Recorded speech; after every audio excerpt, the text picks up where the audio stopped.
and welcome to the first ever episode of Folklore Mythology. My name is Jodie, and I will be hosting your podcast. This podcast is going to be exactly as it sounds: folklore and mythology. I am very much putting a focus on Scottish and Irish folklore. This is because I am Scottish myself, and the Celtic folklore is something that's always interested me.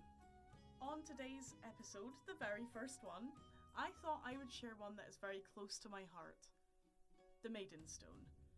Now, why is this close to my heart? When I was younger, I grew up in a little village called Monymusk. Monymusk was very close to a town called Inverurie, which is quite close to the city of Aberdeen. About 2 miles outside of Inverurie, there is a stone called the Maiden Stone. And that is what I want to talk about today. And why is it so special to me? My mum used to take me there all the time when I was younger. Now, it should be noted that you can only view the Maiden Stone during the summer. They cover it in the winter to protect it, which is a brilliant thing that Historic Environment Scotland do. So what is the Maiden Stone? Well, it's probably one of the best examples of Pictish stonework with carvings in it that actually still stands today. It's 3 meters tall, and it's made from a sort of pinkish granite, which, granite is what Aberdeen is known for, so it makes sense. It's thought to have been carved around AD 700, but there's quite a bit of debate about that. It's quite interesting. So it's thought to be one of the last symbol-bearing monuments to have been erected in Aberdeenshire, and it's thought to stand really close to its original location. On the actual stone itself, it has quite a few different carvings. It's thought that it's quite a biblical thing because there's a cross on the actual carvings of the Maiden Stone. So on one side of the stone, you see a ring-headed cross on the bottom. And on top of this ring-headed cross, there's a male figure which has 2 sort of sea monsters on the side of it. It's thought that this might have been Jonah escorted by 2 whales, which is where the biblical side of it comes in. There's also some ornate carved patterns, which are a sort of key pattern and knotwork.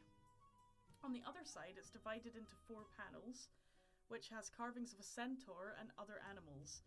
There's also a notched rectangle with a Z rod, a Pictish beast, and a mirror with a double-sided comb on that side of the stone. Now, as a cross slab, it does seem to be a Christian monument, and judging by its scale, it was probably intended to be quite a significant landmark in that area. Now, one of the most intriguing things for me about the Maiden Stone, and is one of the things that a lot of the folklore surrounds, is there's actually a part of the Maiden Stone missing. There's a notch out from one of the sides of the Maiden Stone. Now, this leads me right in to my first folklore story about the Maiden Stone.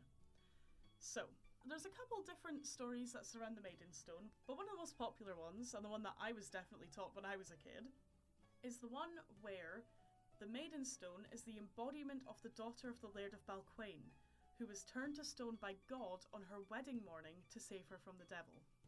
It's said that when the daughter of the Lord of Balquhain was making bread to serve her guests at her wedding, she was approached by a dark, manly figure. Now, what he did was he posed a challenge to this woman. He said, "I bet I can build a road to the top of Benahee before you have finished baking your last batch of bread." Now, to give you some context, Benahee is a 1,600-foot summit which laid about 2 miles away from where they were. So she looked at him and she was like, "Oh yeah, I can do that. What's the wager?" He said, "If I win, you must marry me instead of your fiancé." And she was like, "Okay, whatever, I'll just keep baking my bread." Inexplicably, the road was built before her baking was complete. Much to her horror, she thought she had it in the bag. When the man approached her and said, "I've built my road," she looked at him in disbelief. She panicked. She knew what was coming next, so she ran. She said some prayers as she fled. Now, there's a couple of variations of the ending of this folklore. One of them is that God turned her into stone to protect her from the devil, and the dark figure that gave her the challenge was the devil. Another one is that when she was seized by the devil, because of her prayers, she immediately turned into stone, and the part of it that's been broken off one of the sides disappeared with the grasp of the devil. And one of the other stories that surrounds the Maiden Stone is simply that it was a memorial to a young woman who was killed as a result of a dispute between two families, and the carvings on one of the sides are all the things that she loved. Now that is one of my absolute favourite pieces of folklore from Scotland, and it is such a simple one, but it's such a good story. I really hope you've enjoyed the first episode of Folklore Mythology, and I'll be back in a couple of weeks with another episode of Folklore Mythology.